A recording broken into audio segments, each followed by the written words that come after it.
Okay, so let's start. We'll go over Hilchas Tzedakah and Masel K'sufim, very, very important halachas, which a lot of halachas we don't know, people do not know, and mereduf in Sire Daraisa, in Mitzvah Esse Daraisa. The Torah says in Parshas Ra'ai, Ki yivachu evyoin, ma'achad echechu, ba'achad shorechu, lo yisa'amatz es lavavchu, lo yisikpois es yotchu, me'ochichu hu evyoin. We have two lashonis which the Torah says. First is lo yisa'amatz es lavavchu, and the second one is lo yisikpois es yotchu, me'ochichu hu evyoin. This is the two things which the Torah, the two psik which the Torah writes. Then there's a posik further down. People were afraid they'll not give any loans. So the Torah says, no soin titoin lo yaira levavchu beschitchu. That's one posik. The next posik is so we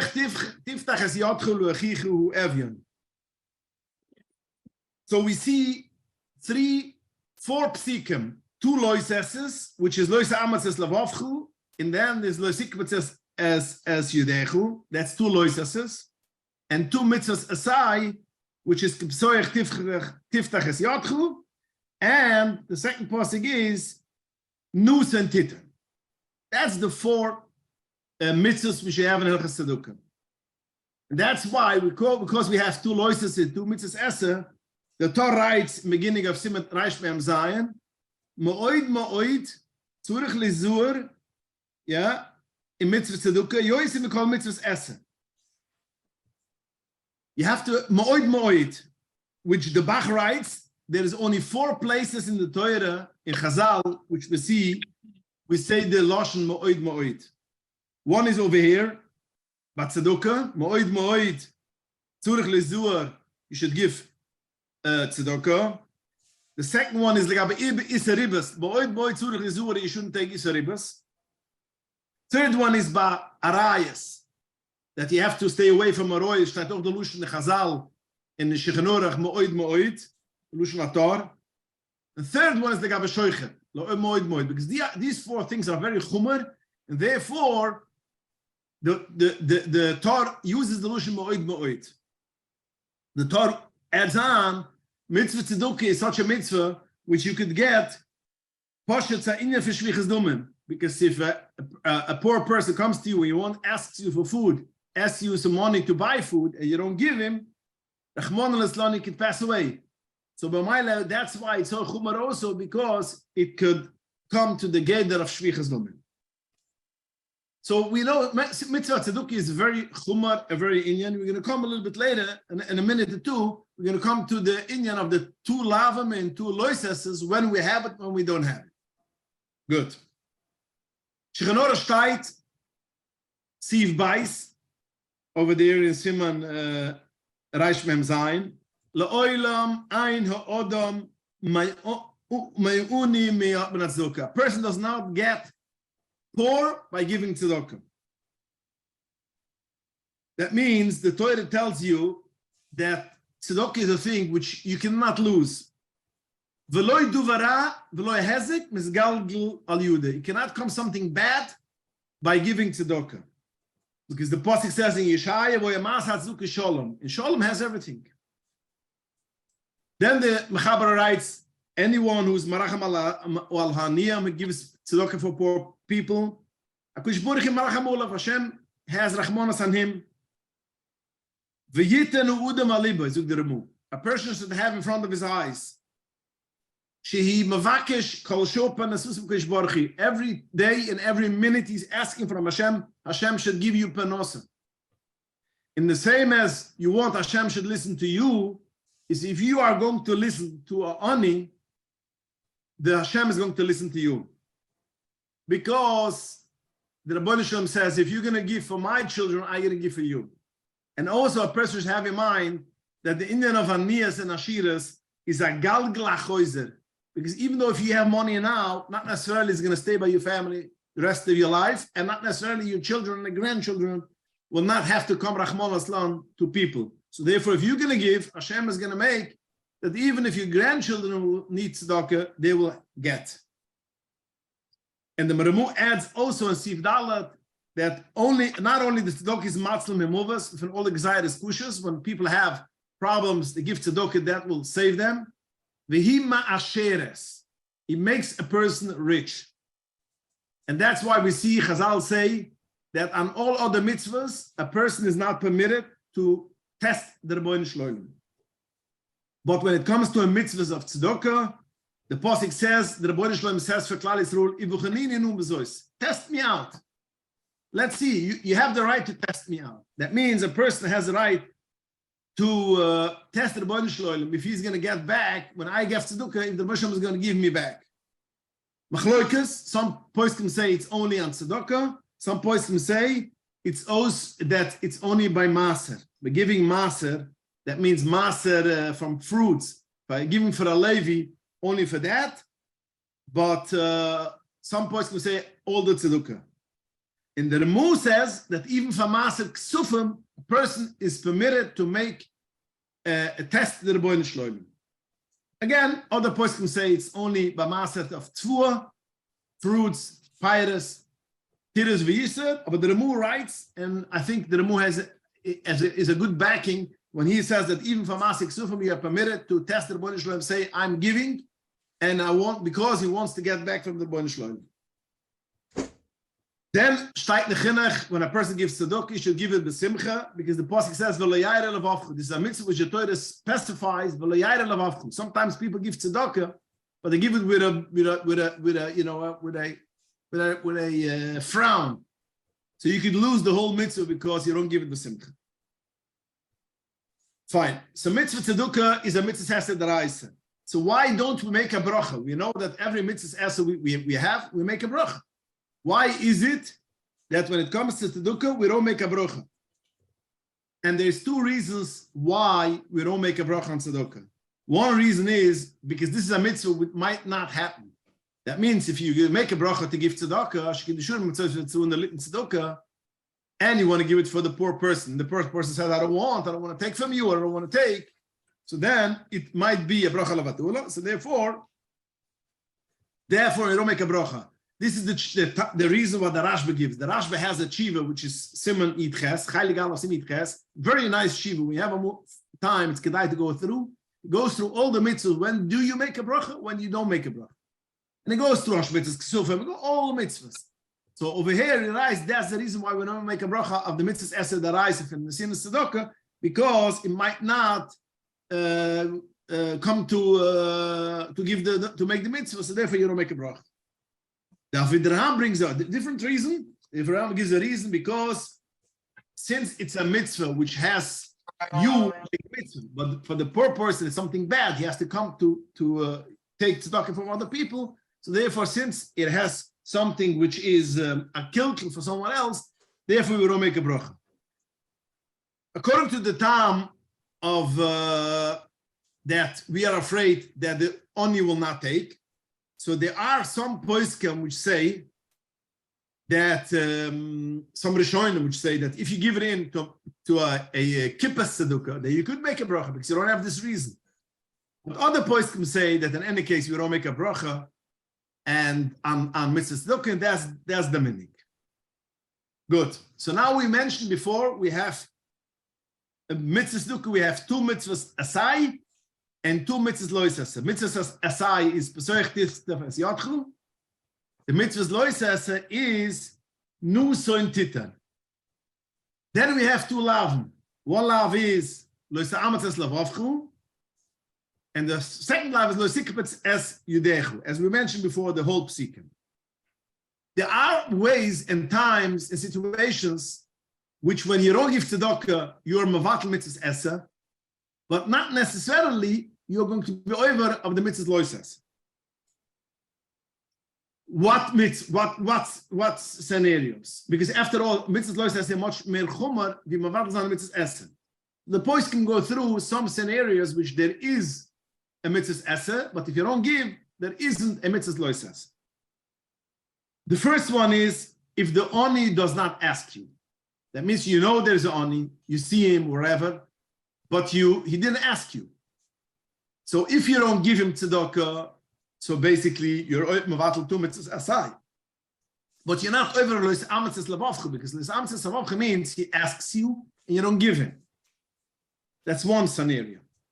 Second scenario, what some poskim say, that if it's a poor person, which he is not hungry and he's not without clothing, because we see in the Torah, we're going to see it also down in the halacha, that if a person is hungry and he needs clothing, that's the biggest inyan that you have to give tzedakah. If a person is not in this stage, he needs tzedakah, but it's not this stage.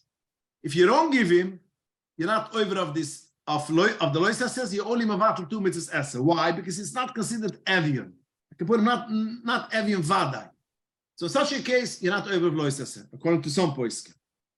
Then we have other poskim which say, if a person took maaser from his whatever his income he had, which we're going to come to it a little bit later, what could be deducted, but whatever, he has maaser, and he gave already all the tzedakah which he has from maaser. So some person will say, from now on, he's not over anymore on the loises loisametzes lavacha, because he gave tzedakah. Fourth scenario is a poor person which does not give tzedakah, he's not over of the law. Although a poor person has also the chiyuv of to give tzedakah, it's a mitzvah reise which also a poor person has to give tzedakah.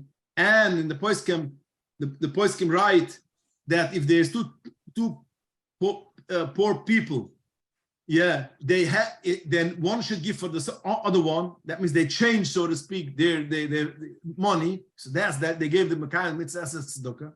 But if an ani asks from another person money and it doesn't give him, although he was over of mitzvah asai, but he's not over of lois according to some poskim. Then there's a chiddush from the Imre Binna. Imre Binna is the Rav Auerbach, the 200 years ago, 150 years ago, the Imre Binna, famous Imre Binna, he's the he's a grandfather of Shlomo Zalman Auerbach, that Auerbach, Schleimer. He has a chiddush which says, if a ani goes around from door to door, then you don't have the loisasa. You have the mitzvah aside, but you don't have the loisasa. Because, as we're going to see down the road, that since if I'm not going to give for this person, someone else will give, and he's not ashamed to knock on doors to ask. So therefore, it does not go into the category of les ametzes lavavchu, and you're not out of the lav. That's the shittas of the Imre Binna. Most of the poskim do not agree with him, but that's his shitta. And the final way when a person is out of loisasa is if the Gabbat Tzedukah asks him and he doesn't give, that's also, he's not over of the mitzvah loisasa. He's over of the mitzvah asai, but he's not over mitzvah loisasa since the poor person itself did not ask only Gabbat Tzedukah, so therefore he's not over of the lav. Okay. Now, a person which asks you for tzedukah, a person goes around from door to door or in shul, and again, we're not talking about the Imre Binna's shitta that you're not over because he's going around. We're going to come to Mois Poiskem.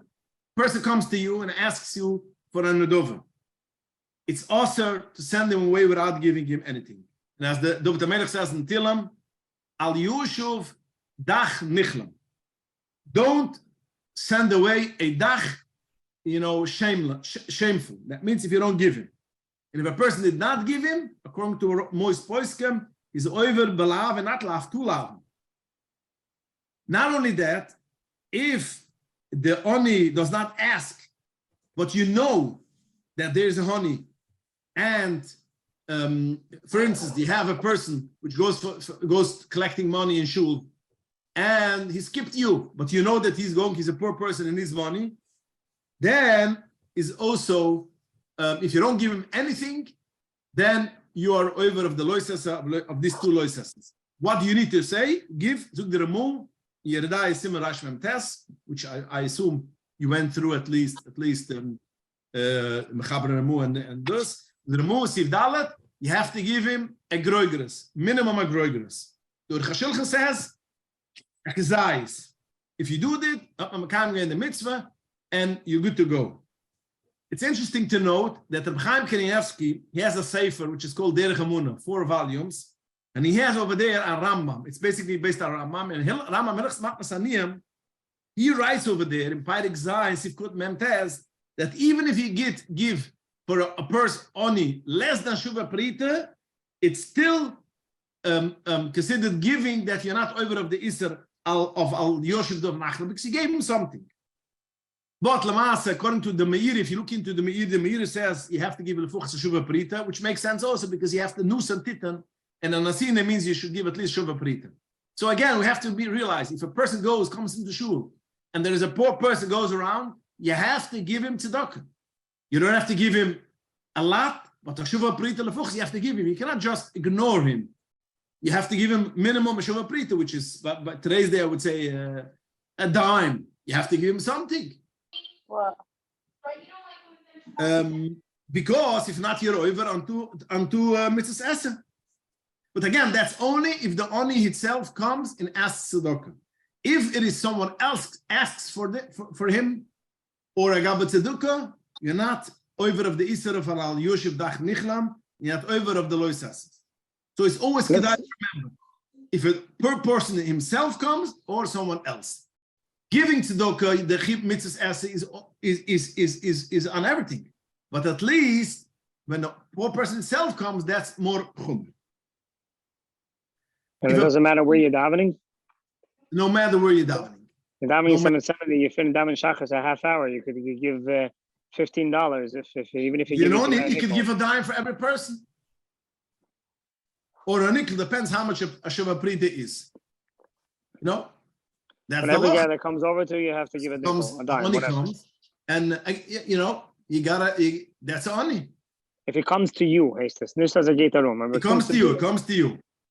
Now I mentioned before, some people say that if you see, you know that there's or when he goes around and he skipped you, as I mentioned before, there's some say that that's also a problem. But when it comes to you and asks you, the oni itself, then you have a problem if you don't give him. If a person has mischayev, it's also very important halacha. Person is mechayev to give tzedakah. He makes a mishabayrech, and says Baba to give tzedakah, and he doesn't give. He's over. Benoisav, he does over of the isir that he didn't give tzedakah. He's also over of the pasuk says v'sisu kashen edarte befichu, and the chazal darshan befichu zit tzedakah. And if you have a poor person, he says you made a kabbalah that you're going to give a tzedakah. You have the poor person in front of you, you have to give it right away. If you don't give it, and if he's not in front of you, then it goes into the klolam and valta achar, 1 yom tov, 3 yom tovim. But it's not a thing that basically you can just ignore till achieve a Mashiach. You made an normal dovas, you have to give. That's why I always say that when you make a mishabayerech for a choila and you say ba'ava sheet and tzedukah, you should give something, because basically that's a part of a nedur. You gave a commitment. You give something for tzedukah. Doesn't have to be, again, a lot of money. It should be a shavah prita you give for tzedukah. Now, mitzad halacha, there's not a halacha that you have to be mafresh in an envelope or a specific place. You should be mafresh maaser. It is only that it's much easier to be mekayim the mitzvah, because when you take it out of your pocket, it's a little bit harder, and also you should always have mazimah. So therefore, a person which the best thing is you make a cheshm of maaser, you take off the maaser, so then you always have an envelope, you have a packet, which that's kaspe maaser. It's much easier to give, and you won't be over of isira, the raisa, of not giving tzedukah. There's a halacha shulchan aruch that when a gabbat tzedukah is asking for tzedukah, women and children cannot give only tiny amounts, small amounts. You cannot give a big amount. What's considered a big amount? Every person according to what his financial situation. That's bestam. But if you know that the husband doesn't allow his wife to give tzedukah, for instance, more than $1, she cannot give more than $1. And even if she is making money. She brings home wages. She is the person who brings home the money. And the husband is stingy. If the husband does not agree that she should give more than X amount of money for tzedakah, she's not allowed to give the money for tzedakah, because basically the money what she makes, she earns, belongs for the husband. And if a person takes it against the will of the husband, it's gezel. If she says that I am allowed to give more, my husband gives me permission, she's neman, and you could take from her, it's not a problem. A person which is oisig b'mitzvah is potem in a mitzvah. So now we're going to come back to your story about 770. The Gemara says that a person is oisig b'mitzvah is potem in a mitzvah, so therefore a person who is oisig any mitzvah is potem in mitzvah tzedukah. Therefore, shomer avaida, a person is has a vaide in his possession and he's doing a shmir on it, since he's become a mitzvah, he's potter from giving a prita leoni. And the Mishnah Bri writes in Simon Tzadik Bais, Sivkut Lamed Gimel, that if a person is oisik b'tfila, that's also considered oisik b'mitzvah, and he does not have to give tzedukah. Now, after saying this, if a person is in the middle of davening, I assume not necessarily of Shemana but at least, but he's davening, he's not machiyev to give over there tzedukah. At least he's not machiyev, it should be over of Eser. But when it comes to Hoyer Shemana Chazurus Hashatz, or when he's in shul and he doesn't daven, then he's mechiv to give tzedakah, and it goes all the halachas which you mentioned before, that you have to give for every poor person something. What is the shear after giving tzedakah? How much do I need to give? Now, in order not to be over, again, a prita. Well, what is taka, the shear of you have to give? What is the chiyuv? So, the Shulchan Aruch says like this. If im Yuda Maseges, if a person is a wealthy person, he has money, he has to give to feed Tzorech Wani, as much as the Ani needs. If a person does not have a lot of money, he should give at choymesh nechosef. That's mitzvah min hamifcher. Maser, that choymesh means 20%. That means if you make $1,000, $200 should be tzedakah. If that's mitzvah min hamifcher, if it's you want to be a bainoni, average regular person, it's maser, which is if you make $1,000, you give $100 for tzedakah. And if you have a bad eye, you're basically you don't have a good midas, then you give less. If you give less than maser, then basically it's Mr. Ayru. In Afsha, we know, the Alter Rebbe brings it down in Tanya, in Gemara and Sibus. Afsha is a place which they made takonas. One of the takonas is that if a person, that a person should not give more than a chomish. Before we learned, the Mechaber says that if you Yudim Aseges, you should give even more. It's only if I Yudim Aseges, you give a chomish. But after we made the takana, you shouldn't give more than a chomish, because we are afraid that if you're going to give away too much money, which we see today's day also, there are some people which give much more tzedakah than they have, and they could give, and they eventually they fall, they break down, and they have to come to tzedakah.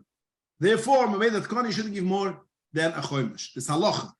But the Alter Rebbe writes in Tanya, and against the Kodesh Shema Yid, that today's day you are permitted to give more, because loy gur refias hanefesh refias hagif. For a doctor, when you have a problem, you'll pay as much as money as you have in order to get healed. So therefore, for refias hanefesh, since refias tzedakah is an echter refias hanefesh, you can give more than a chomish, and this is the Alter Rebbe Paschals, and this is what all the Achronim bring down the Alter Rebbe Lalocha. So we could give more than a chomish if you want. Even if not b'fis hanefesh, the Ramur writes that's only b'chayev when a person lives. But if a person before he is passing away, he wants to give as much tzedukah he wants. Since we are not afraid that he will fall and he will have to come to other people, he can give as much as he wants. The Shittim Kebetzis brings that also exception, even though we said you shouldn't give more than a chomish. For Talmud Torah, for Limud Torah, you could give more than a chomish. And the Chassam Sofer writes in Shiva Simon Reish Chavtez that a person which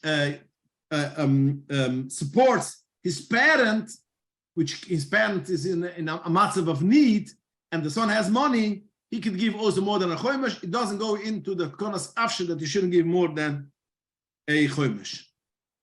That's regular people. But again, as I mentioned before, the Mechaber says, if you the maseges, then you could give even more than a chomesh, and that's pashtus lo shel Shulchan Aruch, because the Shulchan Aruch says a osher could give kefi tzorech aniyim, and he says if I knew the maseges, if he cannot afford more, then he can give a maaser. So we see the Mechaber holds that maaser is only if a person cannot afford more, and if you can afford more, he can give more even after kuras afshin. There's a Mechaber, but the Ramah says no. Person should not give more than a chomesh, even if he has a lot of money. Only the exceptions which you just meant. If he's a nefesh, Talmud Torah, his parents, all these things before he passes away. But if not for these reasons, a person should not give more than maaser.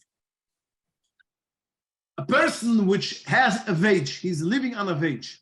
That means he gets every week he comes home $5,000 or $2,000 wage. The Chofetz Chaim in a Havas Chesed, which is a sefer which is made on Inyon and Tzedakah. So he writes a person which is on a set fixed salary, he can also give more than a chomesh, because we are not afraid that he's gonna break down, because he has a fixed balance. He knows exactly how much he's gonna get.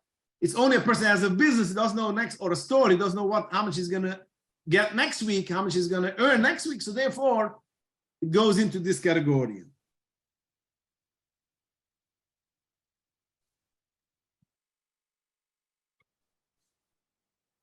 It's interesting, the Chofetz Chaim brings also that if a person could give more than a chomesh, and he has an ani in front of him, which needs it, then you have to give more than a chomesh, even mitzad adin, not mitzad minik chasidus. But other pashtas lushna shechanor chemashba that no, you don't have to give more than a chomesh of which you make. If a person, a poor person comes to you, and you don't have nothing what to give him, you're in a shul, you have no money to give. So by the way, if you don't have any money, the pashtus, you're not over of ke'iser, because you're not amatz esiyotchu, you don't have money. Some say, today's day, poskim say that if you have a credit card, they might say that you might have a problem because you might have to take out, give the credit card. Other poskim say, no, since I don't have to borrow money in order to give for tzedakah. But if a person comes to you, you don't have to give, at least you should mafayas him. You should tell him, I would love to give you a lot, but what should I do? I don't have. I am out of money. Because that's a part of the pasuk. You shouldn't throw back the poor person. You know, if you can give, at least be a mafayas and tell him as how much you wanted to give him, but you cannot give him. Okay. So how much do you need to give? We mentioned before, the Mechaber writes, the Loshen, so that means if you have a person which is basically very poor and he doesn't have a house, he's homeless, you have to buy him a house, you have to buy him a car, you have to give him a job, you have to give him, what is the geder? What do you need to do? What's the geder of giving tzedakah? So the Rambam writes in Hilchos Matnas Haniyim, Parik Zayin, Alucha Gimel, Lefi ma shechoser uni. You have to give for the per person as much as he needs. That means if he doesn't have clothing, you buy him clothing. If he doesn't have a house, you have to make sure he has a house. You don't have to buy him a house, you can rent a house. If he doesn't have klei habayis, pots and pans, you have to buy pots and pans. If this is a person which is doesn't have a wife and he needs to get married, you have to help him to get married. If this is a person which had a horse, and now he doesn't have, you have to help him. In other words, the Rambam says, you have to fill whatever his needs. You don't have to make him a oisher, but you have to give him what he needs. The Mechaber brings it down. The Mechaber is Siman Reishnian, beginning of Reishnian, the Mechaber brings, Kama Noisten Laoni, yeah, you have the Siman Reishnian. Dai Machsere Yashi Echseloi. If he's hungry, Yachali, give him to eat. If he needs clothing, give him clothing. If you don't have klei bayis, buy him pots and pans. If he's used to having a sis, that means if he's used to having a car, you have to buy him a car. Whatever needs, you have to give him. If a person usually he eats white bread, you got to give him white bread. if whatever a person needs, and needs a bed, if he needs warm bread, if he needs, you have to make sure that he has everything. So basically, in such a case, if you learn Pashtus HaMachaber, you're stuck. Comes to you a poor person, I have to make a chasana. What should I do? I don't have money. So we will say you're stuck. So the Ramuk comes and says, all these things is the community has to give it. Gabbat Tzedukah has to give it. A person himself, a yochid, is not machiv to give for the oni daimach soiren. The Gabbat Tzedukah has to make sure in this town there's a person which needs to make chasana and he cannot afford it. The Gabbat Tzedukah has to make sure to help him. He should have whatever he needs. Or the tzibur, there's a tzibur which a community which knows that a poor person moved in and he doesn't have to make for Shabbos. It's a mitzvah to make like where there's a Monsia, Kippas Ezra, or in other communities, Chevra Simcha Shabbos V'yontiv in Crown Nights, is a chiyuv of the community to make a Kippas Tzedukah and give money for the poor people as much as whatever they need. It's not a choiv on Yuchid, it's choiv on the clueless digitzibur that they should make sure that the poor person has whatever he needs. If there isn't the community, or you cannot raise from the community, then goes into the shara, then the yuchid. If he has the meglichkeit, that means if he has the option to give, then he has to give. But it's a community choiv, it's a tzibur choiv, it's a rab choiv, it's a Gabbat Tzedukah choiv, it's not on a person. But then comes the Rambam, he says another halacha, another loophole, so to speak, which makes it easier. Because according to this, if there is in the community that didn't make Chevra Simchas Shabbos V'yontiv, or they didn't make a Kippas Tzedukah, and there isn't a Gabbat Tzedukah, and you have money, you have to basically give. So the Rambam says, only Amchazer al Apsochim, a poor person which goes from door to door, we are not machiv to give matunim riba. Ein iskukim le matunim riba, only a matunim miitas. Why? Zuk Trashi the Tam, which is basically Gemur in Basra. Why? Since he knows he's not ashamed to go to knock on doors, he's not ashamed to go in shul around and asking for donations. So therefore, he's not ashamed of it. So therefore, you are not machiv to give him. You have to give him something. Again, it's an asset still to give something, but you don't have all this chiyuvim which we are talking about. So let's sum up what we have till now. So till now we know we have like this. If it is a person who goes around from door to door, you're not machiv to give all this chiyuvim. You give him a shuva prita. Something you have to give. If not, you're over of loisas and you have to give him a tzesesen. But if he goes around from door to door or goes to shul, then you don't have to give him. When is the choiv then you're going into problems? If you know there's a poor person and he comes to you and he's ashamed to go to anyone else, he comes to you because you are a cousin or you are a friend or you are, it's a dorgebrochen, but he will not go around for people, he only went to you. Then we have this halacha that you have to make sure if you have money, you have to make sure that he should have. Or you could collect, you could go around and collecting one of them. That's also good. But then you have already a chiyuv. If he does not go around, you know that there's a poor person, which is basically is in need, in a need. And he told you that I'm in need. I don't have money whatsoever. He's not going to go around. Then you're going into this halacha that you have to make sure to give him. But if he's a person which goes around, and even if there is the Gabbat Tzedukah, you don't have to give him a big amount. So the question is now, you're coming out of a grocery, and there's a poor person sitting over there, or somebody's collecting for money. Do I need to give him? Answer is yes. If it's the poor person itself, you have to give him a shuva prita. You don't have to give him $1. You can give him something. But if it's not the oni itself, it's only a Gabbat Tzedukah, then basically it's not a choiv to give. Not a choiv. That means to give for a person which stands over there. But if it's the oni itself, you have to give something.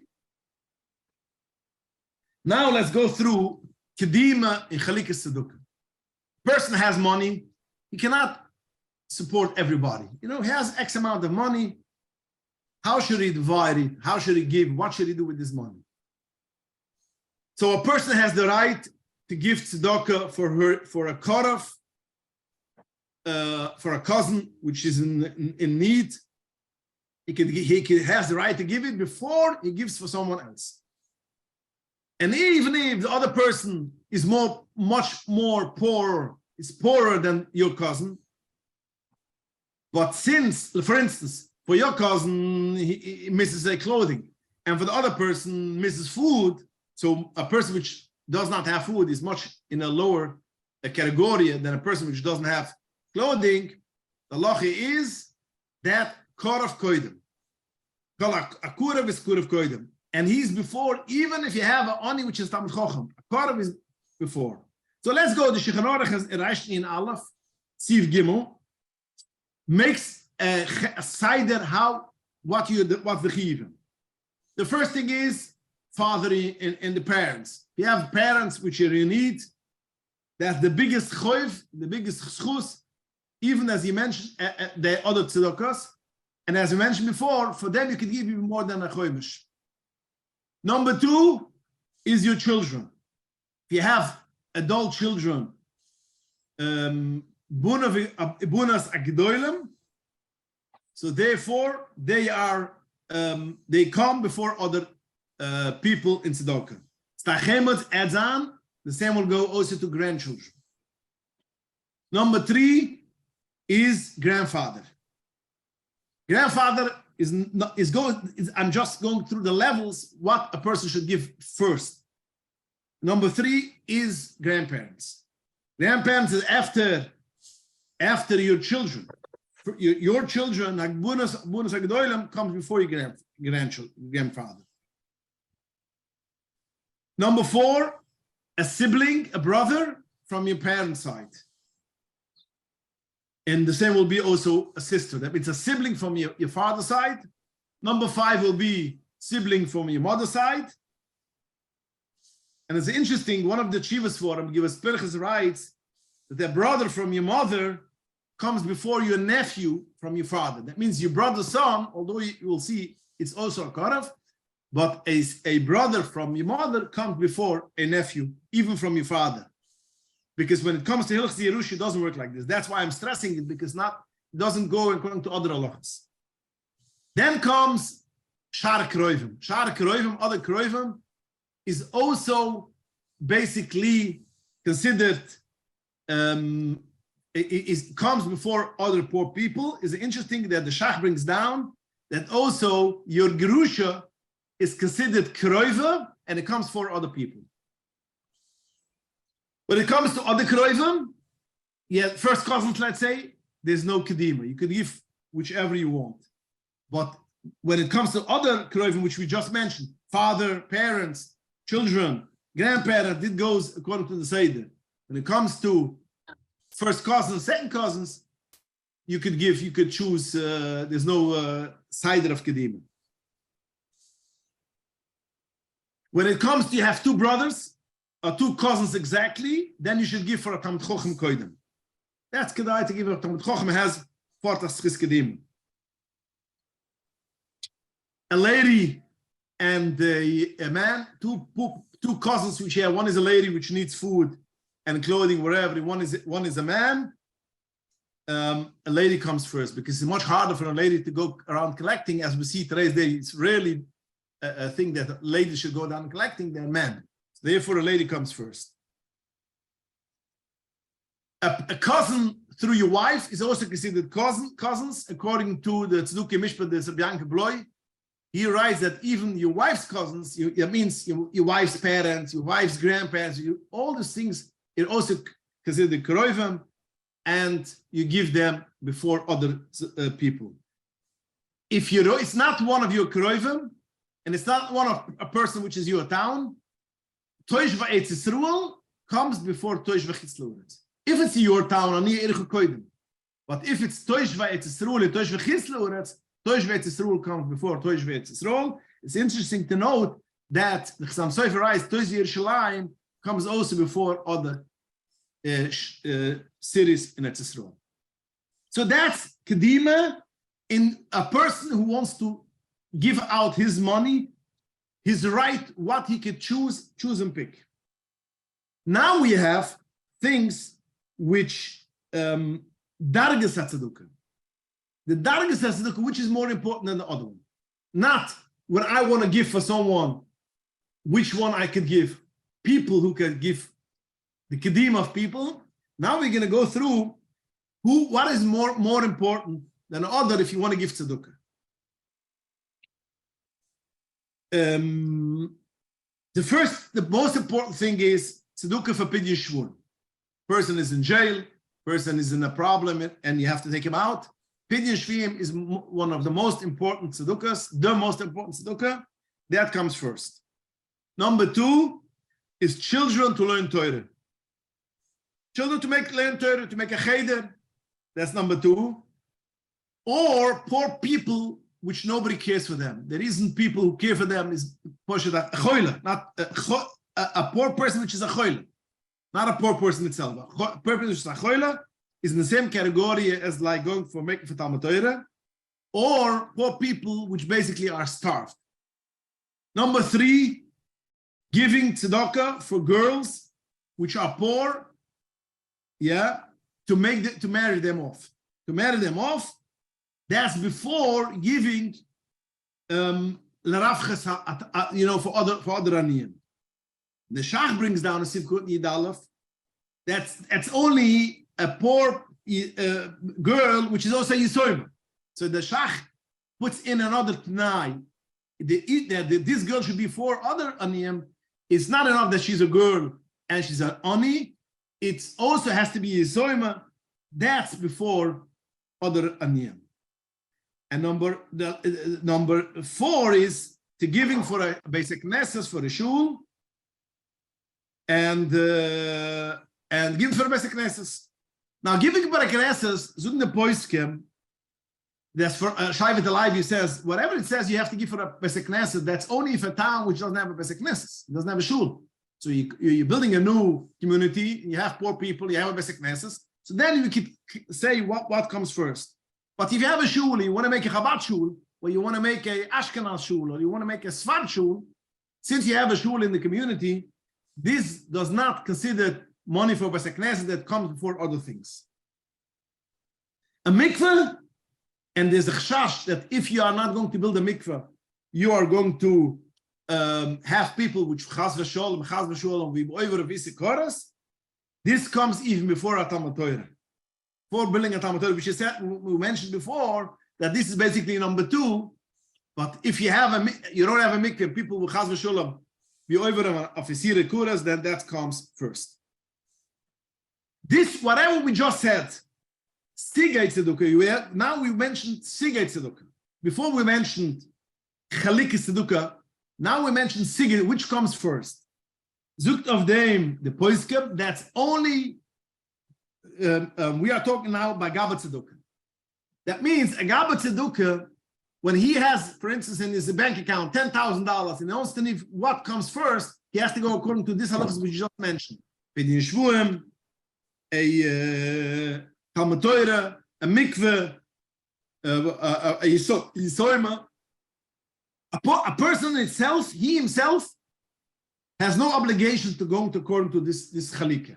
Sige chalika, a person himself, it's his money. He has the right. He has the right to give. He has a toiv sanua to give for everything. Thank you. What?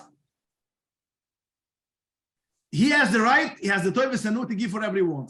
The first category, which you should give for first, the second, that goes on him. That goes on a person himself, and that's not machayev Gabbat Tzedukah. Gabbat Tzedukah cannot give for someone who is his korah more than someone else, because he's only a Gabbat Tzedukah. But a person which is not a Gabbat Tzedukah, he should give according to his priorities. That means his cousin, his parents. But he is not bounded that he has to give a pidyon shvuyim more for his parents. That means if your parents are poor and he has to give pidyon shvuyim, he could choose where he wants to go, where he wants to give. Now there's a big, interesting machlokas achroina, which is negaya lalocha. If a person puts in money in a kippah tzedukah, Yeah. And is it as if that the Moised got it already because it's their, so to speak, it's their keli, it's their tzedakah pishka? Or no, it's not still their pishka, and I can still take the money and give it for someone else. And it's a practical shala. That means, if Koil Chabad, for instance, gives you a pishka, and that belongs to him, it belongs to Koil Chabad, it doesn't belong to you. And you put in money, is it as if that Koil Chabad has it already, and now you cannot change it and give it for someone else? Or no, I can give it for whatever I want. And this is a machloikis of the shach and the nesivas. What's the machloikis? The machloikis is if kailam shall koina b'rshis hamoiche, is he koina or not? Yeah. If kailam shall koina b'rshis hamoiche, if the kailam of the koina is b'rshis hamoiche, and the moiche puts in over there the stuff, is the koina already that stuff which he buys? That means a person buys, for instance, a hat, and the moiche puts it into a box which belongs for the koina, but it's in the house of the moiche. Is it as if the koina was koina already? Or no, it's not as if the koina is koina already. Now the shach holds, once it's the box of the koina, it's his and he's koina. And the nesivas disagrees. It's a machlokes in Chosh Mishpat Simmeraish. So when it comes to tzedukah, we have the same question. According to the shach, you put it in the pishka of koil tzedukah, you put it in the pishka box, the kippah tzedukah box, you cannot change it. It belongs to koil chabad, you cannot do anything about it. According to the nesivas, no, I can still change it. So therefore, you cannot, since we have a machlokes, therefore we are machmar, because over here it's not only a mumman shal, it's also a tzedukah shayla, that means a iser heter. We are machmar like the shach, and therefore, once you put it into their kippah tzedukah, it is kedai not to change, because the shach holds you cannot change it. Therefore, there are a lot of people who do not take kippah tzedukah pishkas from a moiser. I don't want to take. I could make my own kippah tzedukah. I could decide, maybe I'll give it for you, but it's my pishka. Because if it's going to be koil chabad, you're going to be stuck. You're putting it over there. And if they're not going to collect, we're going to see if they don't come for it. We'll see in a minute. But you don't want to have problems. So that will answer another question which I had once a shayla. Someone asked me like this: Koil Chabad has a pishka, and I'm putting in to the pishka every day tzedakah. So now, end of the month, I counted it. There is $50. Now Koil Chabad makes a raffle, which costs $50 a raffle. Am I allowed to take out the money from Koil Chabad pishka, send it into the Koil Chabad office, and ask for a raffle? Or no? You can't. According to the shach, you can't. You gave it for the pishka, you gave it for Koil Chabad and his keli, it's theirs. You cannot take money from them and buy a raffle. According to the nesivas, yes, I could. Because I never gave it, it's not Koil Chabad, it's still mine. Now I'm giving it now to Koil Chabad, okay, so I can buy a raffle. And again, as we mentioned before, since it's a shal of iser and it's a shal of tzedukah, we are machmer, and we cannot give it. If when you put in the money in the pishka, you have in mind, and we know every year Koil Chabad makes a raffle, and I'm putting it in only that when the raffle is going to come, I'm going to take this money and buy a raffle, then you can do it. Because that's the whole concept, that you put it in order that you should be able to take it once there will be a raffle. But once, if you didn't have in mind that, and afterwards it comes, and you want to take it out and purchase now a raffle, you cannot do that. Because once you give it for the Koil Chabad pishka, it's according to the shach, it's theirs, you cannot take it out and give it for them. Buy a raffle for that. A person has a kippah tzedukah, a pishka, and it lays a long time, and the moist does not come, Koil Chabad does not come and ask to pick up the pishka. And it's a long time, so the poist can say, the first thing you should do, you should call Koil Chabad, have a pishka, and I would like that you should come pick it up. Have a pishka which is full or of coins, pick it up. If it comes a long time and they don't pick it up, So Rabbi Yankel Bloy in Tzedukah Mishpah, the Tzitz Eliezer, with other poskim say that it is considered like a moistus that shut its doors. That means if a person has a pishke from a Talmud Torah and the Chayde closed his door and there's no more that Chayde, then you can take that money and give it to someone else. So they want to say that since you asked them to come and they ignored you, they don't come, it is as if that moistus does not exist anymore, and then you could take the money and give it for other moistus. Some poskim say even if they don't come, you don't have to call them. But other poskim say that at least like you should call them and tell them, let them know that you have the pishka and they should come take it. And if they don't take it, then you could give it for someone else. Am I allowed to lend money from the pishka? I need to go shopping and the pishka there is $200. Can I borrow the money over there and use the $200 and then I'll give it back? Now, Shulchan Aruch, Yeridai is in the Reichling test, Halacha Tzedakah, in the beginning. The Mechaber says like this. Just a second, please.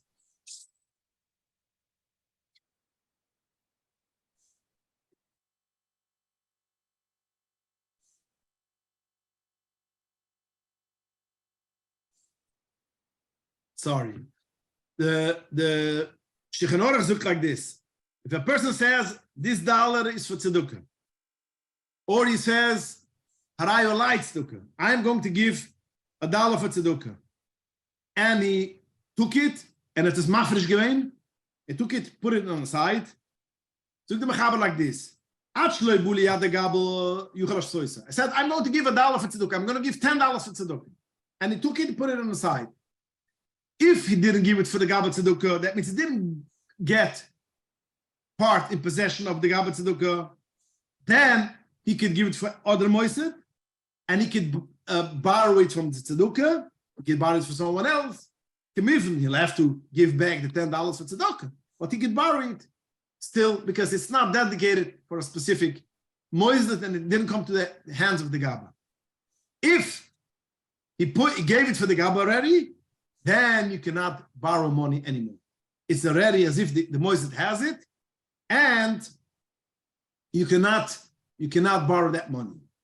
If the poor people or the moiset gain something if they lend you the money, that means you're going to pay them back some kind of they have some kind of toivus hanua, or you're going to give them extra tzedukah, then you are permitted to borrow it. So what do we have over here? If it came to the hand of the gabel tzedukah, you cannot borrow it anymore. If it did not get to the hand of tzedukah, you could borrow it. So let's go back to the machlokes which we had before of the shach and the nesivos hamishpah. According to the shach, you put it into a pishke, and the pishke is dedicated to koil chabad, and it is as if it belongs to koil chabad. Higia liyad the gabel, you cannot take that money because it's already the tzedukah, it's already the gabel tzedukah. You cannot borrow it. If you are going to, if according to the nesivos, which the nesivos says, it is not as if it came already to the gabel tzedukah, so therefore you can borrow it, make a note, write in that I borrowed $200, and you give it back. That is the machlokes of according to the shach and according to the nesivos. But some poskim say that even according to the shach, if it is a pishke in your house, we could be a little bit more lenient. And if you make sure that you put in a note that you borrowed money and kedai to give a little bit extra back, that means that the tzedukah should have some kind of a hana that by borrowing the money.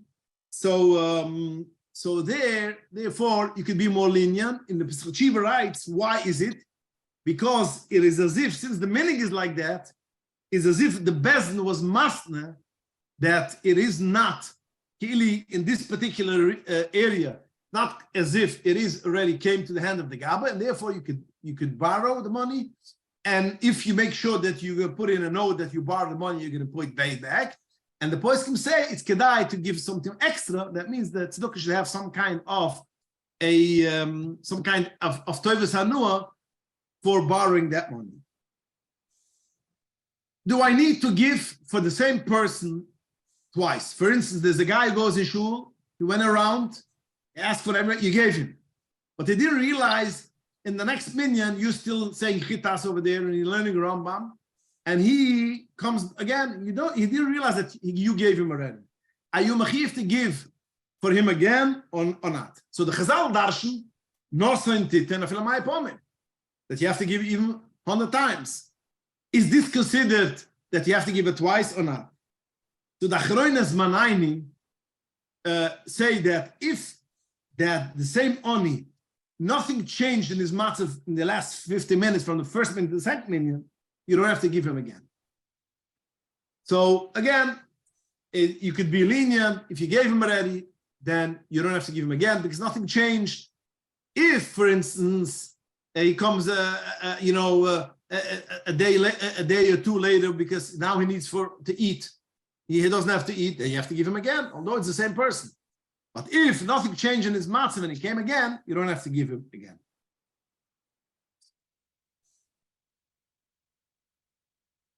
It's an interesting Machna Ephraim in Hillchos Tzedakah, which he brings down, he learns from the Rashba, that he have 5 people, which a poor person came to 4 of them, asking for tzedakah, and he didn't realize that there's a 5th person. He didn't ask him, but since he went to all of the 4 and skipped by mistake the 5th person, that person is mechiv to give him, if not, is over belav. But other poskim say, no, since he didn't ask you, so you're not over belav on this reason. We know that the Arizal writes that you should not give tzedakah at night. And also we know that the Rebbe Rashab says that if you don't need to give, you don't give Motzei Shabbos. But the poskim say that if you have a poor person coming to you and asking for your tzedakah, so even at night and even Motzei Shabbos you should give. That's all. Only if you want to give tzedakah and you don't have a poor person in front of you, then you could say you don't want to give at night, you don't want to give Motzei Shabbos, you'll give it tomorrow. But if he's standing here and asking you, some points can say that in such a case, you got to give him, you cannot push away the Indian of not giving Balaylo and pushing away the mitzvah of tzedakah.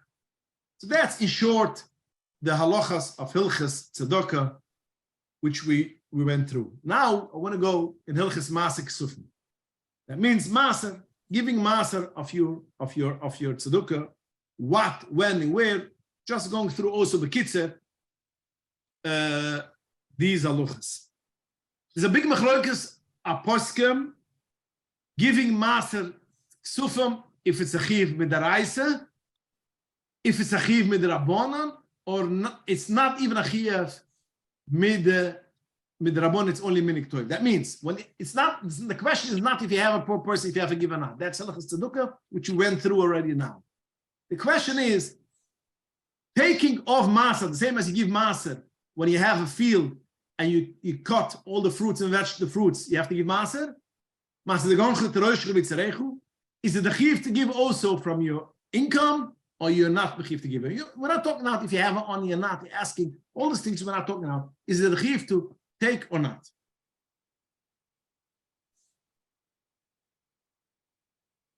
So we have 3 shittas. The das from the Shara Ephraim, Simma Pai Dalet, is brought down in Pitzchut Shiva. It's a chiv min ha-Torah. There's a chiv min ha-Torah that a person gets wages end of the week, or he made money, he won the lottery ticket, whatever it should be, he has to give min ha-Torah, he has to give Maser.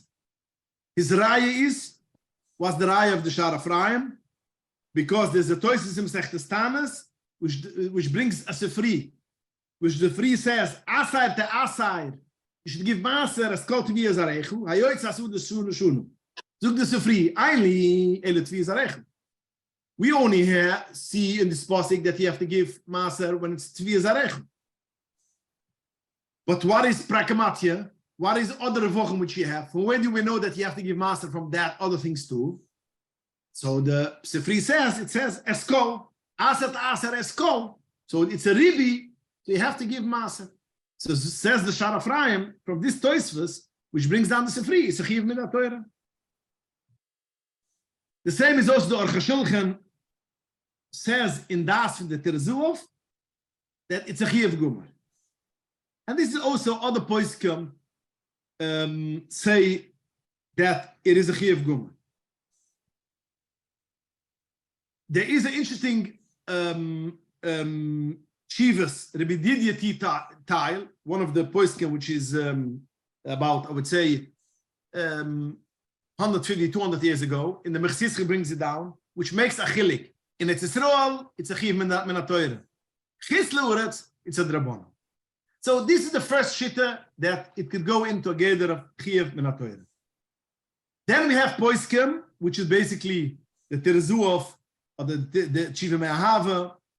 Before I mentioned Aruch HaShulchan in the Tas Terzuov, or the Pashtas Terzuov, in Yerdai Simashim Lamed Aleph, Sivkut Lamed Bais, and Chiva Me'ahava, and other poskim say, it is only a Derabonan. It's not a Deraisa. We have a Pasuk of Sefri Eskol, it's only a Smachti. And this is how the Chiva Me'ahava learns in the Shittas HaRama Mochad. It's only a Smachta, and therefore it's only a Derabon, it's not a Chiv min ha-Torah. And this is other poskim say that it is it's only it's not a Chiv min Derabonan, and they learn it into the Terzuv, like the Terzuv. Then we have poskim which say it's not even a Chiv min Derabonan, it's only a minik toif. And if you look into the Shulchan Aruch, the Lush of Shulchan Aruch, and Simar Eishman test which we mentioned in Hilchos Tzedakah before, what does the Shulchan Aruch say?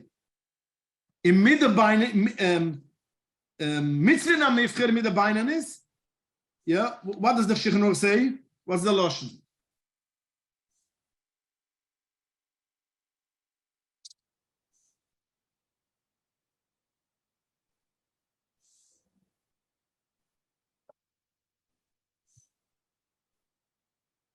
Midas Beinen is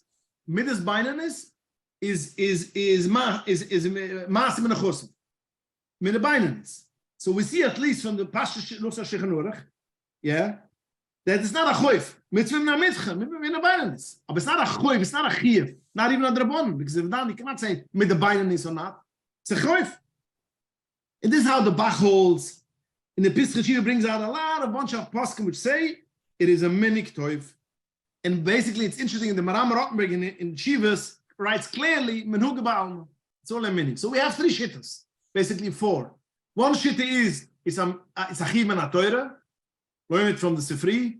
One shitta holds it's a chiv min Derabonan, the Terzuov Pashtas. One shitta holds it is only menuga, which is the Bach, which is the Maram Rottenberg, one of the Rishonim. Maram Rottenberg is a Reri Orishan. And one shitta which we have, which makes the Bidi Tivail, it depends. If it's in Eretz Yisrael, it's a chiv min ha-Torah, it's a Drabonan. If it's a Chisla, it's a Drabonan. These are the four shittas. Most poiskim, most Rubik kilo holes, it's not a Drais. That means Drais for sure not. A lot of poiskim agree, like the Bach, that it's not even a chiv min Drabonan, it's only menuga ba'alma. This we see Shvis Yankev, Shilas Yavats, Pesach Shiva brings down noch poiskim, Chayshav Eifet. We see most of the poiskim go, it's not a chiyuv, it is a minik ba'alma. But again, it's still a minik.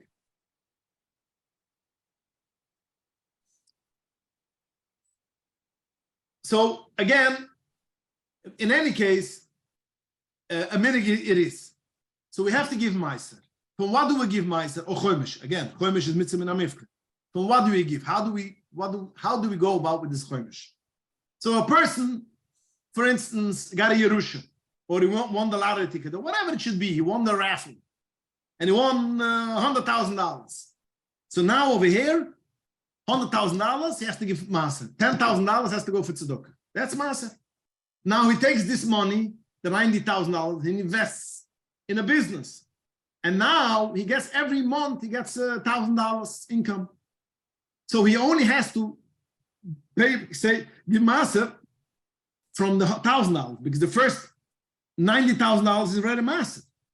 You have to remember this. This is a to remember. If a person, end of the year, he made a lot of money, he sold the real estate, he gives maaser.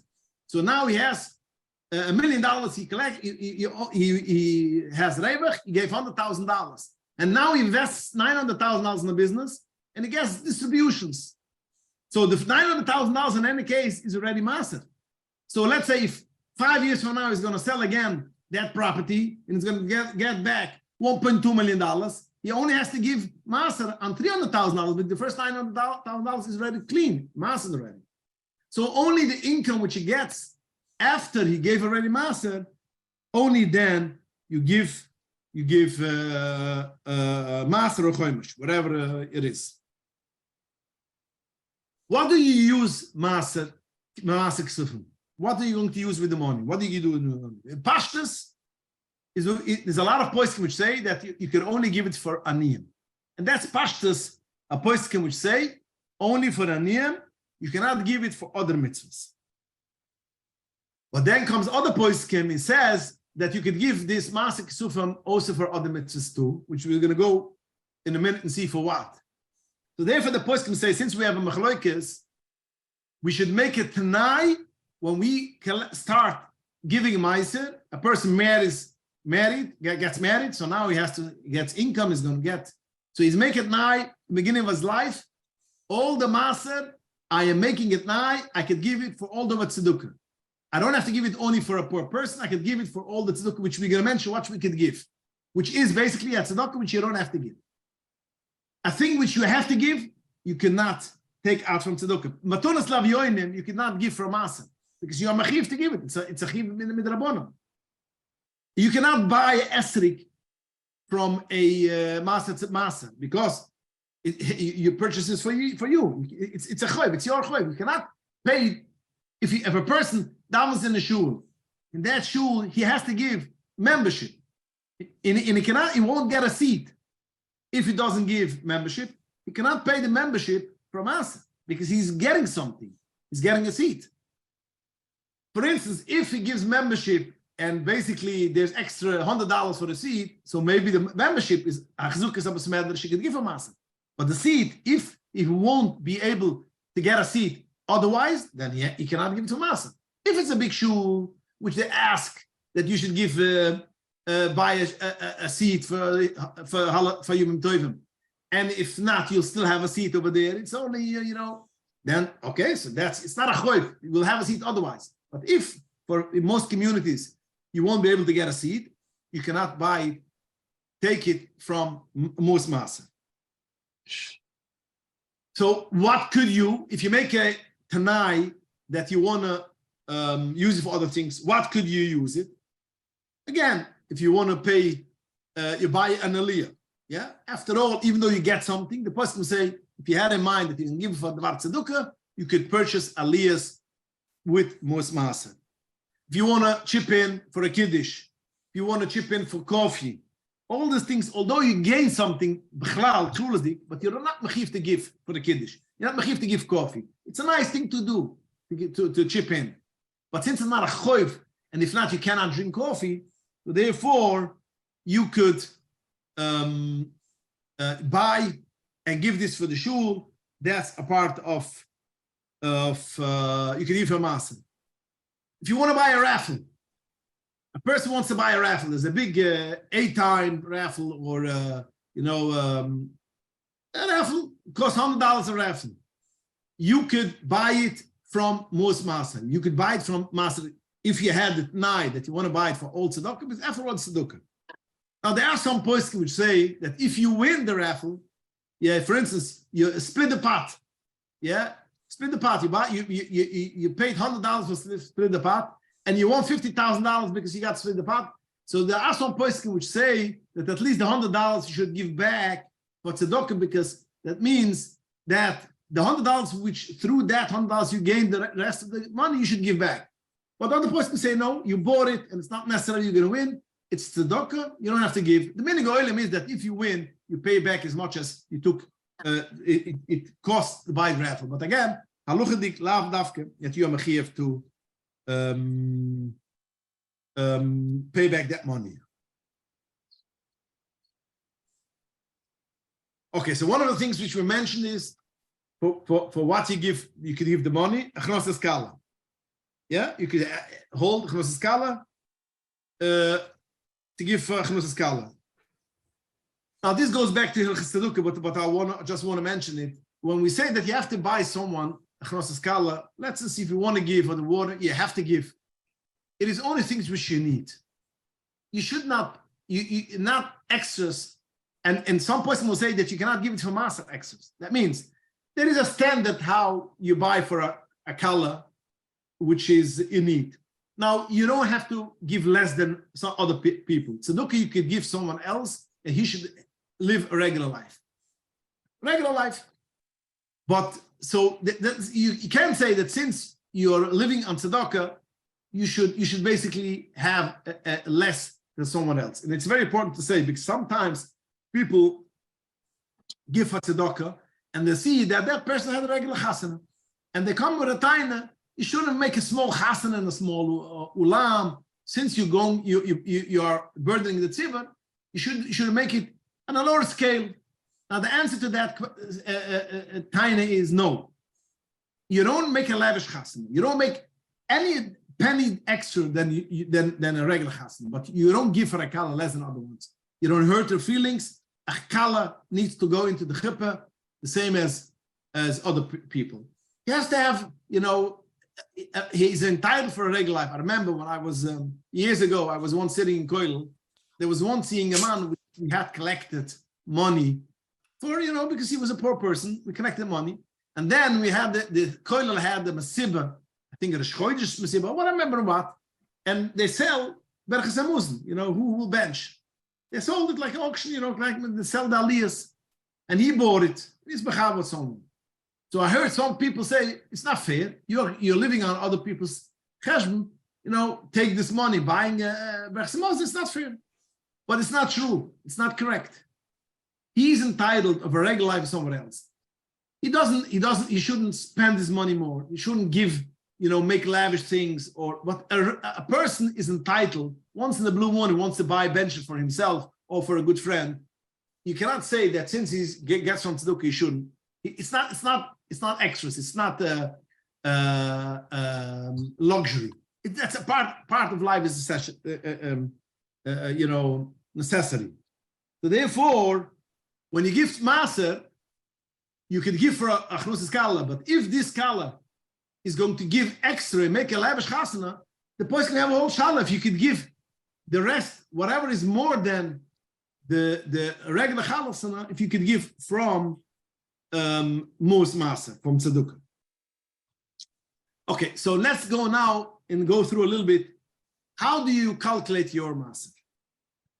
Again, we mentioned before that a person wins a lottery ticket, a person gets a Yerusha, a person gets money for some other reason, whatever, he gives maaser of it. Okay, but now he invests in a business.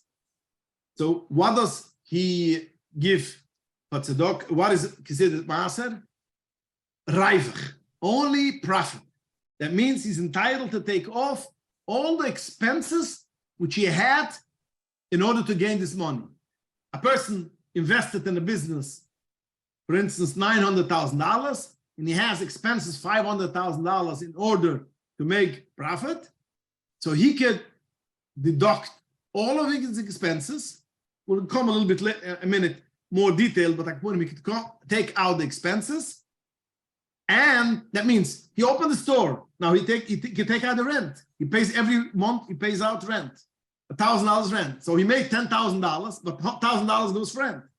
$100 go for utilities, income tax. All these things you calculate, you take it out. Whatever is profit, that is what you give maaser. You take off the expenses. For instance, a person is a babysitter.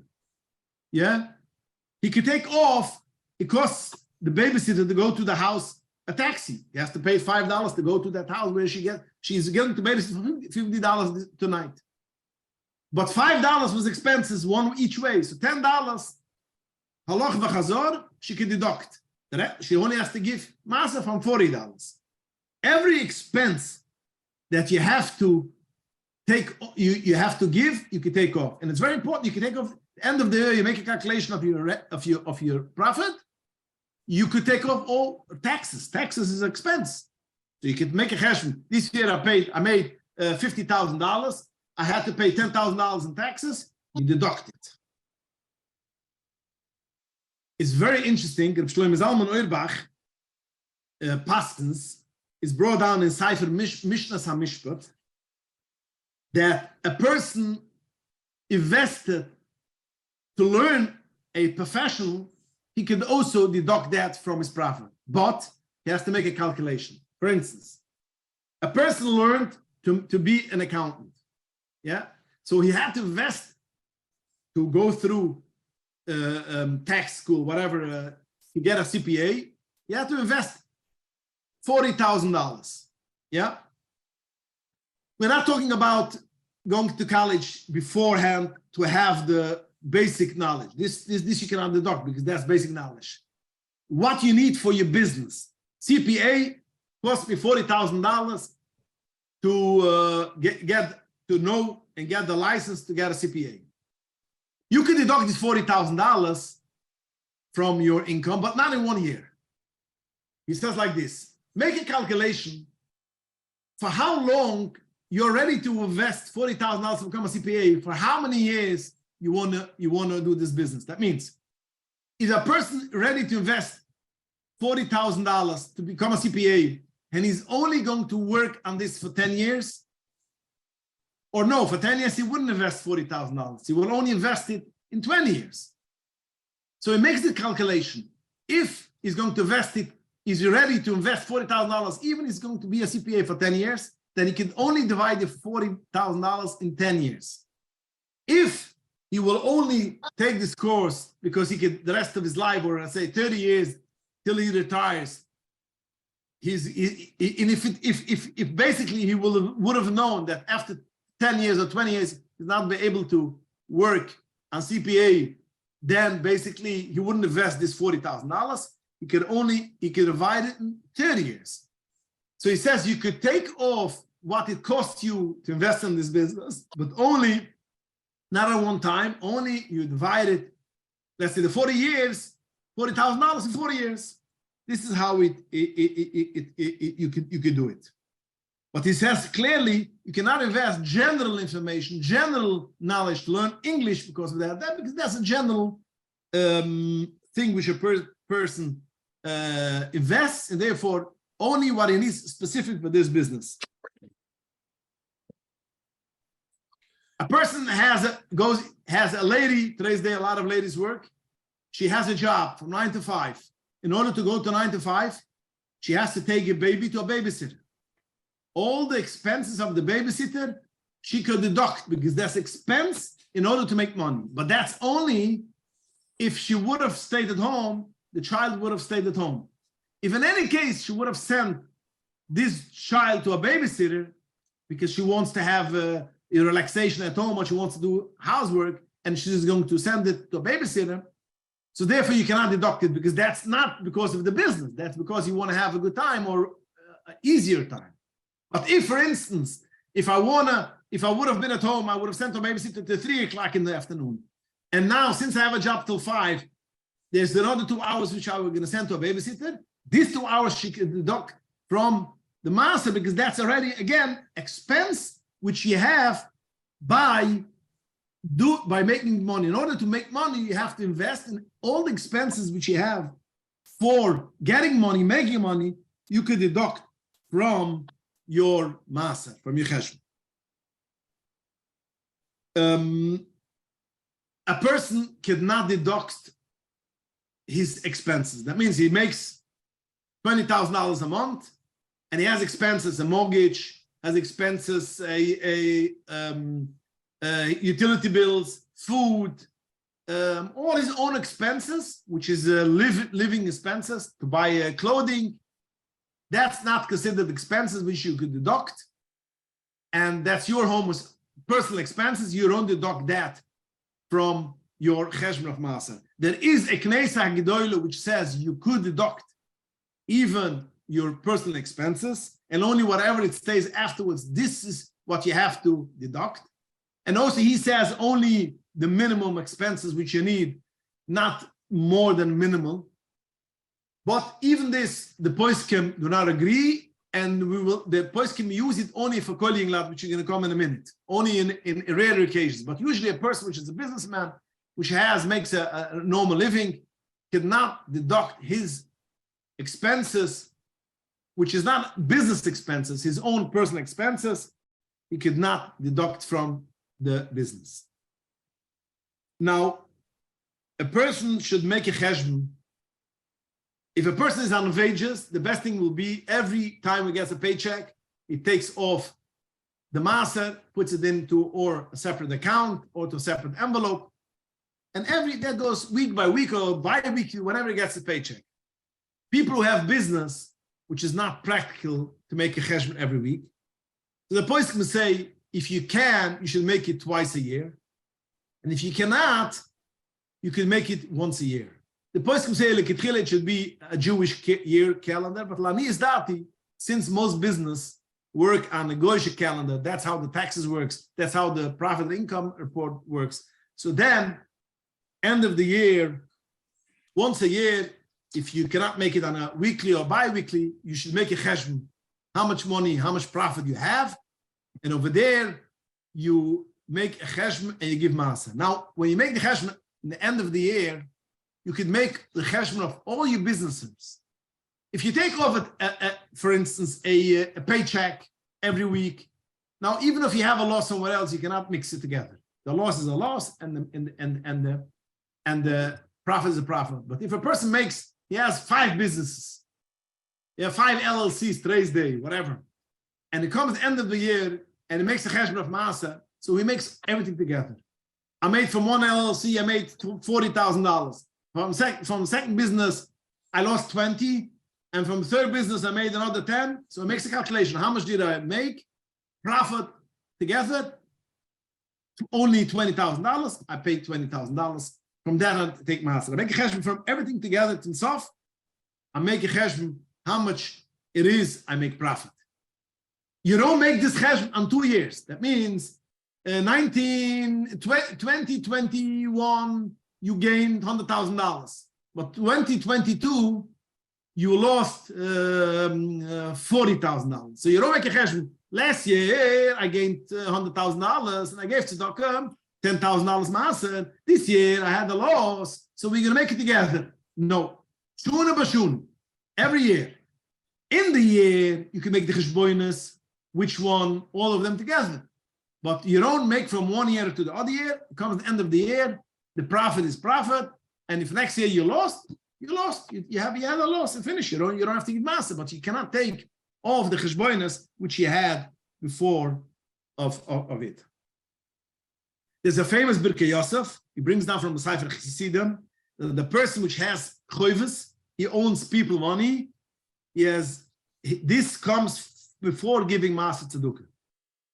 And if by giving maaser he will not pay back his choivus, or he will lower his return for the balchoiv, it's not right to do. First, if you have choivus, pay up the choivus. Make a cheshbon of maaser, write it in your book, and you're going to pay down the road. But don't give it for maaser when you still have choivus. It is kedai, the poskim say, that the person should have extra envelope or extra account, and should write on it, that's for maaser. And it is kedai that he should do it again whenever he gets the income. He should right away maaser it and put it. It's pasha practical aitze too, because it's much easier. Once you took it off a maaser, it's much easier to give tzedakah. Once you have to give out from your pocket, even though if you write it for the cheshbon maaser, it's much harder for a person. That's human nature. But if he puts it in the envelope and says as if it's already maaser, it's much easier to give tzedakah. So that's kedai to do right away. Also, it's kedai, the person can say that it's kedai that make a cheshbon, precisely cheshbon. Maaser should be 10 or choimer should be 20. But don't say, according to my cheshbonis, I overpaid. No. The same as maaser taviyah, you have to make a cheshbon, should be maaser. You want to give afterwards more tzedukah, go ahead, give more tzedukah. But you make a cheshbon, you hold the cheshbon of maaser. Poshut, because there is an inyan, it should be maaser. or chomish. And second of all, if you make the cheshbonos, it's not necessarily cheshbonos will always be that you gave maaser. Yeah, you think that you made more, you gave more, but not necessarily. So therefore, it's kedai to have a cheshbon exactly what you have, how much you have to give maaser, how much you gave maaser. Make a calculation. Now you could give maaser more than you want and calculate it for next year. For instance, person made this year $100,000, so he has to give tzedakah $10,000 maaser. But Lamasa, since he had a lot of tzedukahs, a lot of people, so he gave $20,000 maaser. So he writes down, I am giving for maaser $10,000 extra towards next year. That's fine. You can do it. You can hold the cheshbon that whatever I can give this year al maaser, which will come later. Because after all, ich mache a cheshbon klur. So I could give, and people do, people grois hashirim, which basically give much more money than their maaser. But they know that next year they're going to sell a property and they're going to have a lot of income. And then, yeah, they're going to make $2 million, and it's very hard to give $200,000 now. So they give a year before extra $50,000, and they'll make the cheshbon. That's fine. That's you can do it. But you have to have a precisely cheshbon. You should know what it is, what you gave, how much you took off, and how much you gave already for tzedakah and cheshbon of next year.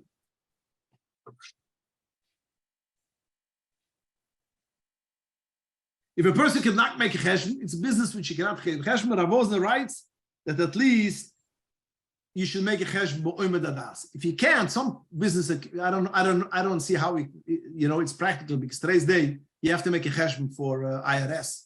So basically you have some kind of cheshbon, but it's probably there are things which basically you could make. If you can't make a cheshbon, you should make at least a cheshbon fi oimed adas, and give it to maaser, and has all the halachas of giving maaser. Another thing which is very important.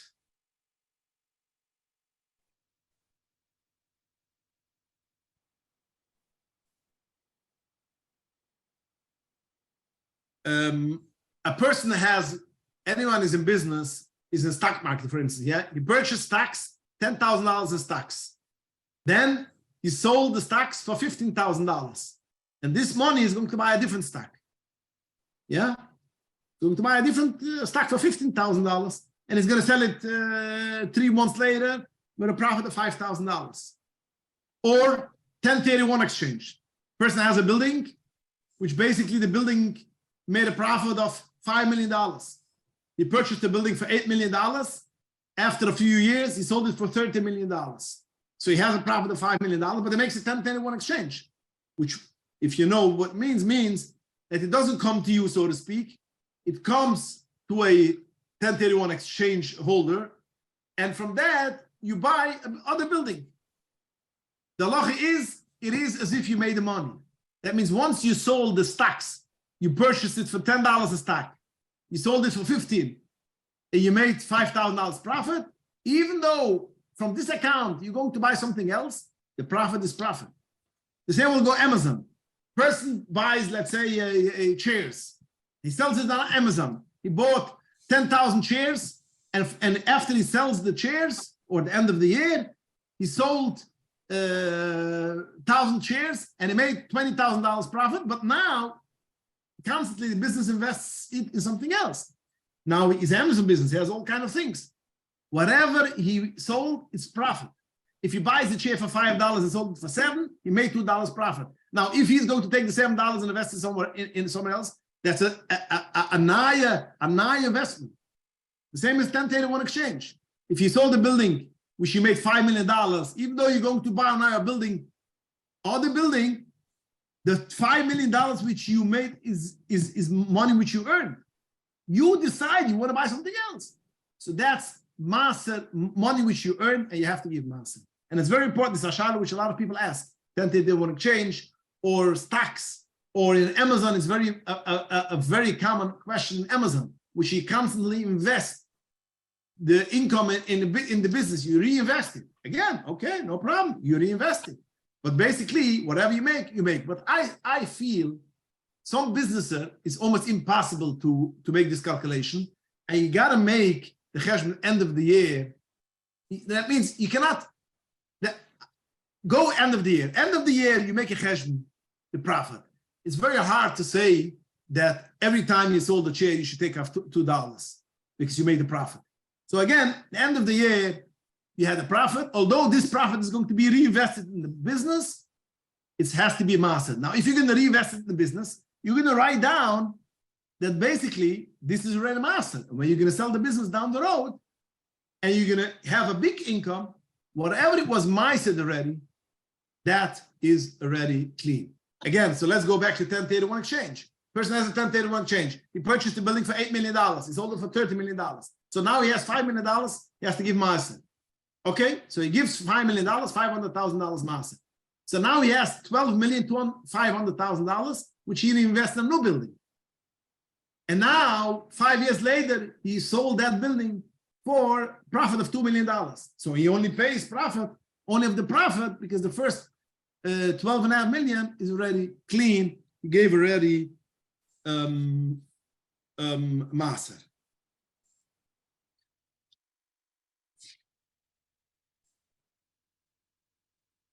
Okay, going back, what could we use the stamshes of Macer?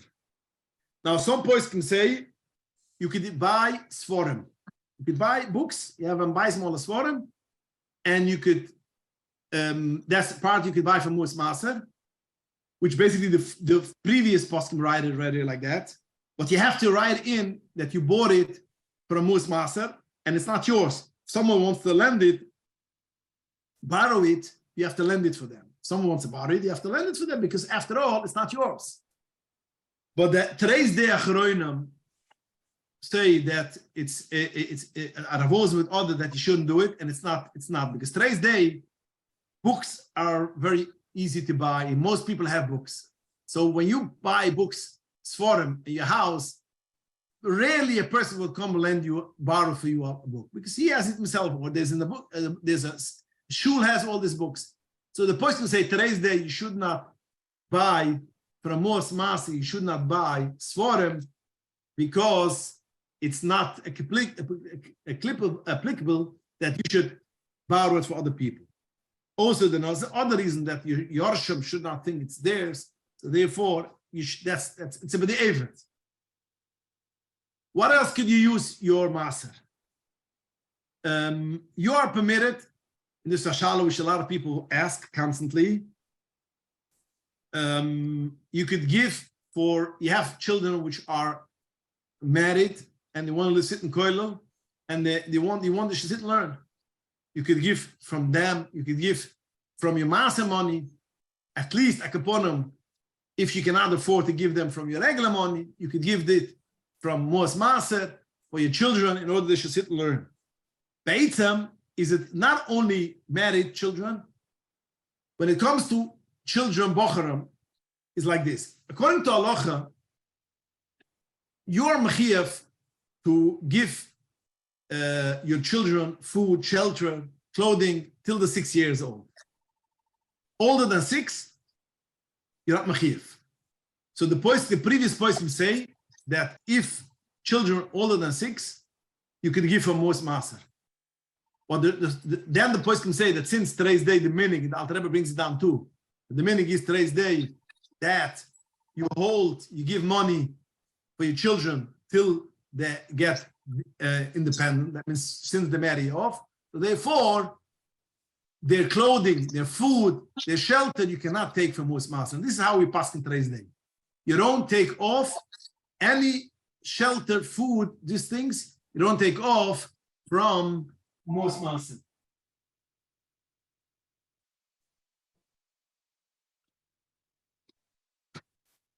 You cannot take off from Mos Maser.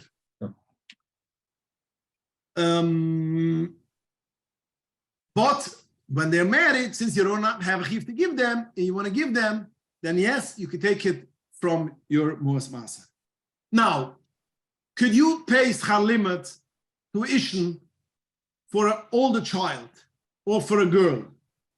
Now, the poskim will say that you could pay a part from schar limit, you could pay from Mos Maser.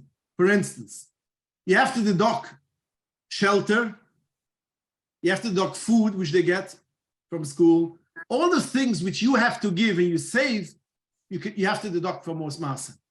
But to pay for, let's say, a bocher in yeshiva, only for the Magid which learns in Torah, you could pay from Ma'aser. So a person can make a cheshbon.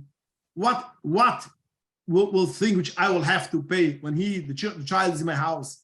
I'll have to pay. He has expenses. This I have to deduct from schar limud, and whatever it's not deducted, whatever it's not, I will have to give. I can deduct from schar limud, and that's only in yonam which you're not mechiv to learn. Torah shebeksav you're mechiv to learn. You have to deduct. But if it's not Torah shebeksav, you could basically deduct. That means for the older boy which learns Gemara, you could, for the Magid, for the Rabbi, you could deduct. But all the rest of things which the school gives you, transportation, you cannot take from most masters. Same will go to girls' school. Whatever it is, giving it to a teacher in order she should learn, although you not have a chiyuv, but since the poskim write that it's an inyan that your children should learn in a school to get Yerushalayim, it's your, so to speak, it's your duty. So therefore, you could take that from Ma'aser, but not anything which she through going to school or going to seminary, and you deduct food and shelter, whatever it means, you don't have to pay for her.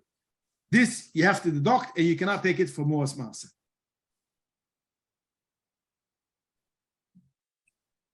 The Moshe says no, since there's a law in the government says that you have to send them to school, they force you to send to school. So the Moshe wants to hold that you cannot deduct schar limud from even a tiny part, because you cannot say I could have hold him at home and learn with him, because the government forces you. So therefore you cannot deduct schar limud from your mus maser. But again, we accept the other poskim when a person needs it. A person is in need and he cannot make ends meet, then we will say, if you will deduct it from maser, you can survive, then you can deduct it. Otherwise, we'll accept that Ramoshe's psak.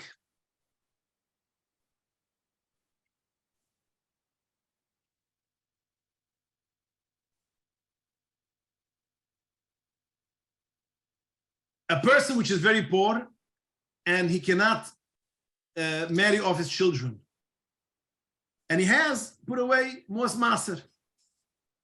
So the person say that if he doesn't have other way how to marry off a child, he could use that maser to marry off his child what the child needs. Again, you cannot have lavish things, but nitzruchas, what his children needs for getting married, you could take from your mos maser.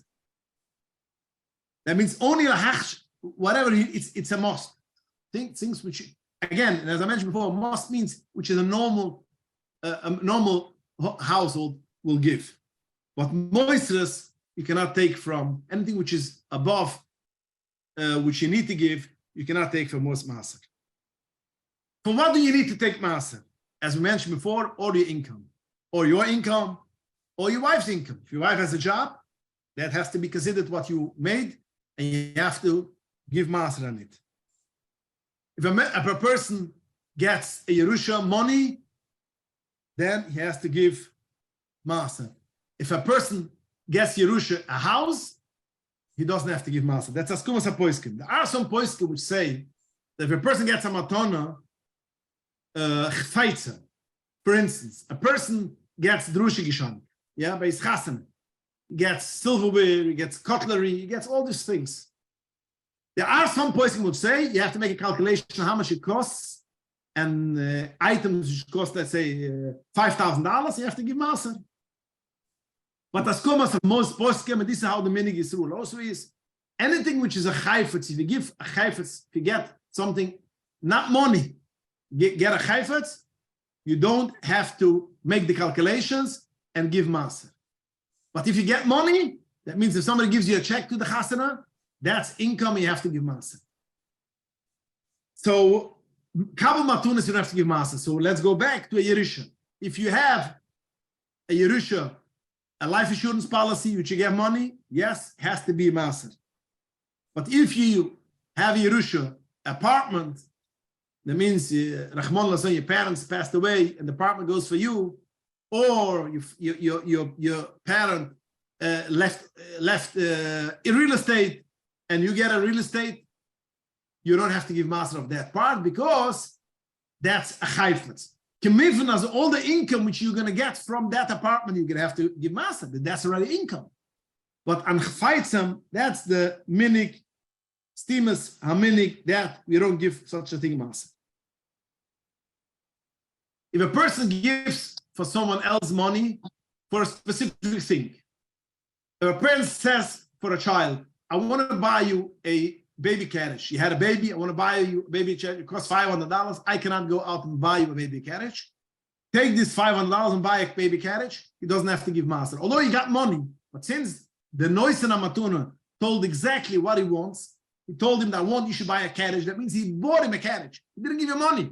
You cannot take this money and purchase something else. He told him, I want to buy, you should buy a carriage. So I'm a shlich of my father who gave me the money to buy a carriage. So I got a carriage, and a carriage you don't have to give master. But if he gives you had a baby, okay, over here, you have $200, you could buy whatever you want, a carriage, a crib, do whatever you want, that's already income, and you have to give master for that. But if he gives you something specific, you don't have to give master. So now, let's take the same concept, and you get from the government WIC. Yeah, you get orange juice, you get a milk, you get a bread, whatever you get. I don't know exactly what you get by WIC because I don't have, but again, whatever you get. So since the government gives you specific for a thing, you don't have to give master. And not only that, even food stamps. Since the government gives you for food, he tells you cannot use it for silver foil, you cannot use it for anything else. You have to use it only for food. That means they gave it to you special for food.